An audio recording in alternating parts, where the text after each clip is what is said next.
Hello friends, मागच्या पिरियडला आपण पिरियडिक टाइम आणि फ्रिक्वेन्सी नावाचं एक्सप्रेशन पाहिलं of particle performing linear simple harmonic motion.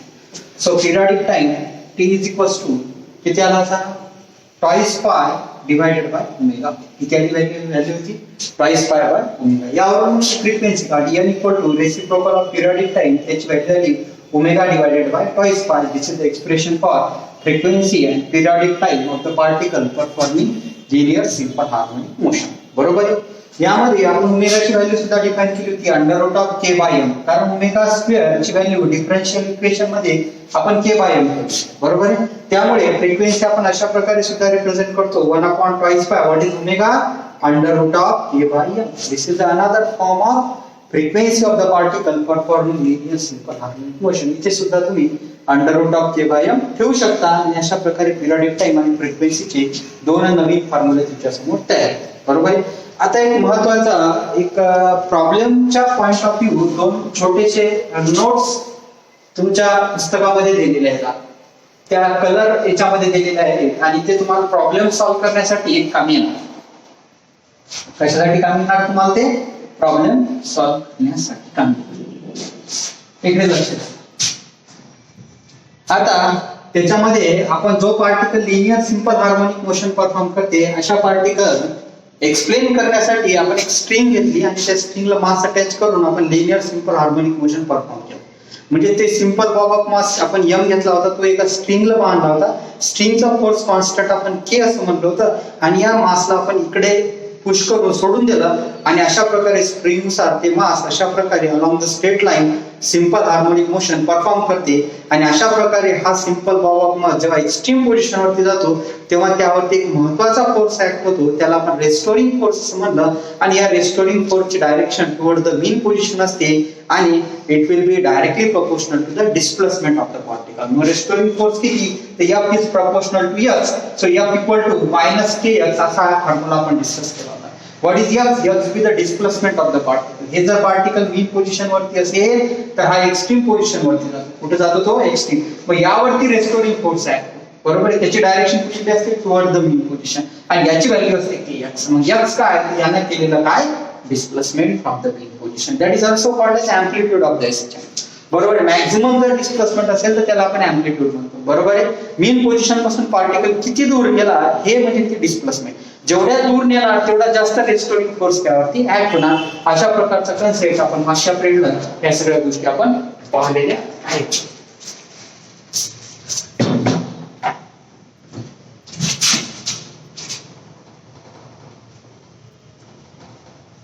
बरोबर.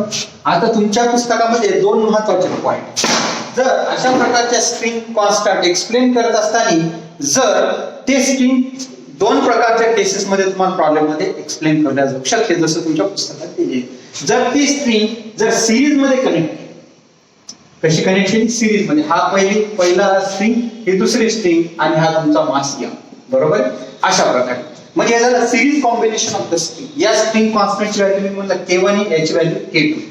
k1 आणि k2 अशा प्रकारचा सिंपल बॉब मी एक्सप्लेन केला तर it will be oscillate like this. अशा प्रकारच्या केसला म्हणतात the two string which are in a series combination. म्हणजे one string is connected one after the another. अशा केसमध्ये जेव्हा तुम्ही हा बॉक्स तिकडे एक्सप्लेन करता त्या साईडला घेऊन जाता त्या केसमध्ये, बरोबर आहे, त्या केसमध्ये आपल्याला ह्या गोष्टी डिस्कस करायच्या. रेस्टोरिंग फोर्स कशा पद्धतीने ऍड करते? तर रेस्टोरिंग फोर्स ऍड करत असताना तुम्ही जेव्हा स्ट्रिंग अशा प्रकारे करता तेव्हा दोन्ही स्ट्रिंग मध्ये इलॉंगेशन होतं. काय होते? दोन्ही स्ट्रिंग मध्ये इलॉंगेशन. आणि दोन्ही स्ट्रिंग मध्ये इलॉंगेशन किती प्रमाणात होते ते आपण सांगू शकत नाही. म्हणून या स्ट्रिंगचं इलॉंगेशन मी म्हणलं E1 आहे आणि या स्ट्रिंगचं इलॉंगेशन किती? E2 आहे. आणि यावरती जो फोर्स ऍक्ट झाला त्या फोर्सला आपण रेस्टोरिंग फोर्स आपण F असं म्हणलं. जेवढ्या तो दूर जाईल तेवढ्याच इकडे येईल. मग या स्ट्रिंग वरचा फोर्स किती? तर मी म्हणलं we have to discuss about the string. जर मी दोन स्ट्रिंग घेतल्या मासले स्ट्रिंग आणि वन आफ्टर द अनदर जर अशा कनेक्ट केल्या आणि याला मास जर अटॅच केला तर it can be oscillate like this. Problem जर विचारले तर कसे सॉल्व्ह करायचे हा कन्सेप्ट आहे. मग आपण हे एक्सप्लेन करत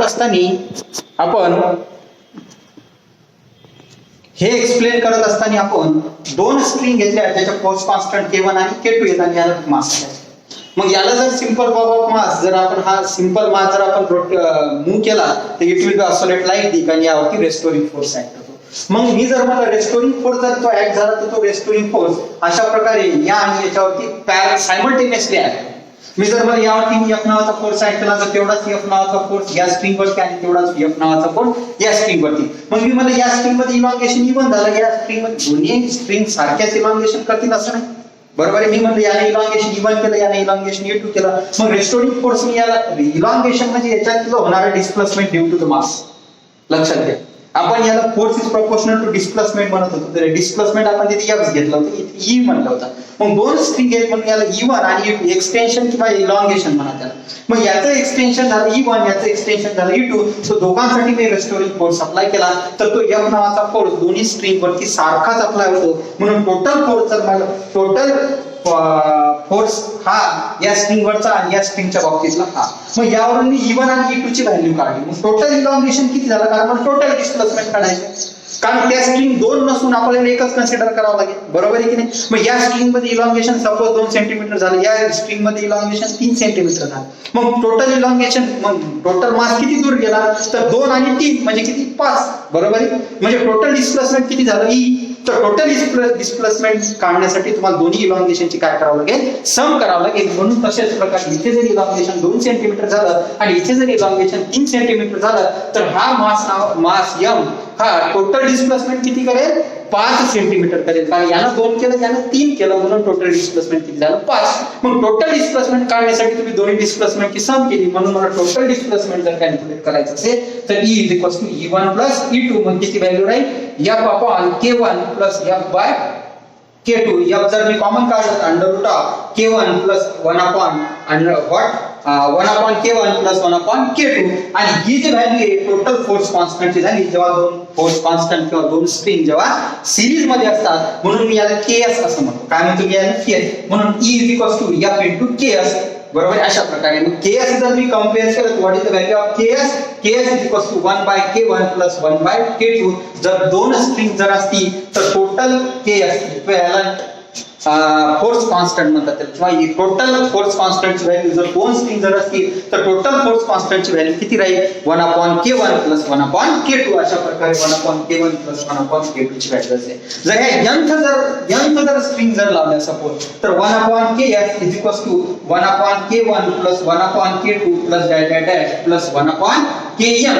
nth नंबर ऑफ स्ट्रिंग जर असतील तर अशा. मग अशा प्रॉब्लेम मध्ये आपल्याला घेऊन आपण जर याला सॉल्व्ह केलं सपोज दोन स्ट्रिंग असताना 1/KS म्हणावं लागेल, not KS, 1/KS. So this is the value of 1/KS. He value कशाची झाली, 1/KS ची, जशी मी इथे एक्सप्लेन केली. सो 1/KS दोन जर स्ट्रिंग जर तुमच्याकडे असतील 1/KS तर मी क्रॉस मल्टिप्लिकेशन केलं तर K1 + K2 divided by K1 × K2. 1/KS ची व्हॅल्यू आहे तर KS किती राहील तर K1 K2 divided by K1 + K2 म्हणजे वर आला प्रोडक्ट. बरोबर आहे. आणि खाली आला सम. अशा प्रकारे तुम्ही त्या KS ची म्हणजे इक्विव्हॅलंट व्हॅल्यू आपण तुम्ही त्याची कॅल्क्युलेट करा. So this is nothing but the explanation of two string which are in series combination. When two string of different force constant K1 and K2 they are connected one after the another and certain mass is to be attached and that can be oscillate like this. That means it will be performing the linear simple harmonic motion. Means the total displacement it will be based on the both the elongation of the string. Suppose E1 with the elongation acting on the first string and E2 with the elongation acting on the second string. अशा प्रकारे E1 आणि E2 प्रकारचे जर act झालं तर total displacement काढण्यासाठी आपल्याला E1 आणि E2 ची काय करावी, सम. आणि जेवढा फोर्स तुम्ही इकडे लावणार तेवढाच फोर्स दोन्ही स्ट्रिंग वरती सुद्धा ऍक्ट होणार. का, कारण त्या दोन्ही स्ट्रिंग एकमेकाला पॅरलल अटॅच आहेत. दोन्हीसाठी मी रेस्टोरिंग फोर्सचा फॉर्म्युला अप्लाय केला, यावर E1 E2 काढला आणि टोटल इलॉंगेशन काढला आणि एक इक्विव्हॅलंटचा फॉर्म्युला आला फोर्स कॉन्स्टंटचा 1/KS = 1/K1 + 1/K2. अशा प्रकारे KS ची आपण व्हॅल्यू काढली.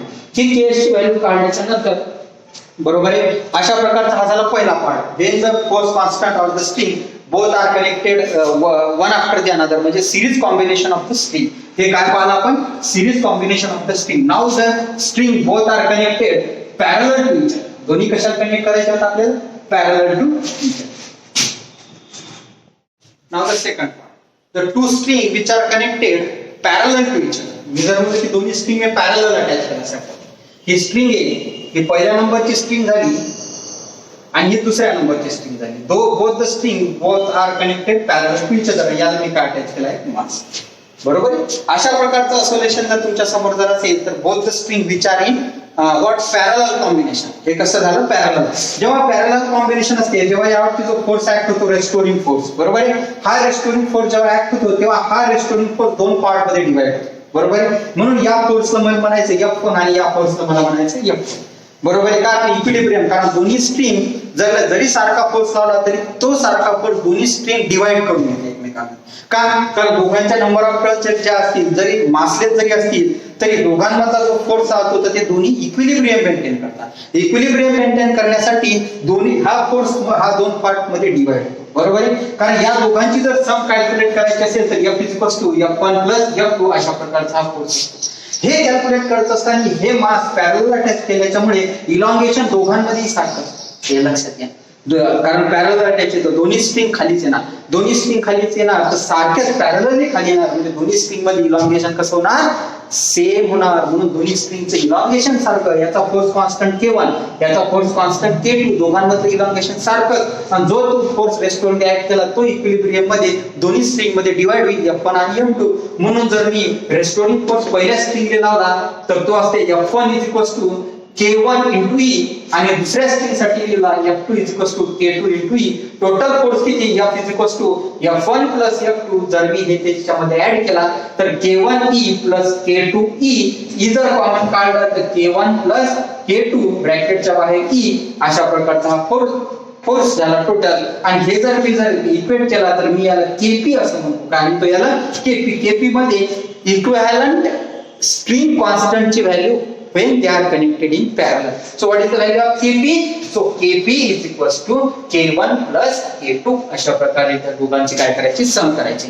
म्हणजे जर दोन फोर्स कॉन्स्टंट किंवा दोन स्ट्रिंग जर पॅरलली अटॅच असतील अशा तर त्याच्या फोर्स कॉन्स्टंटची व्हॅल्यू सरळ सम करायची जर दोन असतील तर. आणि n असतील तर Kp = K1 + K2 + what is Kn अशा प्रकारची ही व्हॅल्यू झाली. So this is nothing but the series combination of the string and parallel combination of the string when they are connected like that.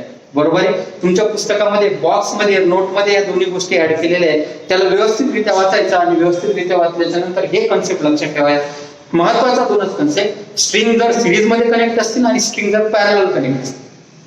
String जर series मध्ये connect असतील तर त्या दोघांमधलं elongation हे वेगवेगळं होते, म्हणजे E1 आणि E2 होते, बरोबर. तर त्यावरचा फोर्स हा सेम असतो म्हणून आपण इलॉंगेशन ऍड करतो E1 + E2, बरोबर आहे. आणि त्यावरून मग Ks ची व्हॅल्यू काढतो की 1/Ks = 1/K1 + 1/K2 आपण त्याला कम्पेअर करतो याच्यासोबत अशा प्रकारे. When both the strings are parallel to each other, the elongation of both the strings have same, but the applied force can be taken equilibrium position and it will be divided into F1 and F2. म्हणजे दोन्ही string मध्ये तो F नावाचा force divide होतो, त्याला F1 आणि F2 म्हणतो. दोघांमध्ये इलॉंगेशन सारखंच होते E आणि E. या फॉर्म्युल्याचा यूज करून आपण Kp ची व्हॅल्यू काढली ती आली K1 + K2. This is nothing but the explanation of the force constant when they are connected in series and they are connected in parallel. अशा प्रकारचे हे दोन्ही एक्सप्रेशन आहे. तर हे सेपरेटली तुम्ही वाचा. सेपरेटली वाचल्याच्या नंतर तेवढा बॉक्सच मी तुम्हाला सेपरेटली या लेक्चर मध्ये सांगतो आणि तेवढाच तुम्ही वाचून तुम्ही चांगल्या पद्धतीने लक्षात घ्या. लक्षात फक्त इथं Ks आणि Kp म्हणजे when the strings massless string both are connected in series and both are connected in parallel.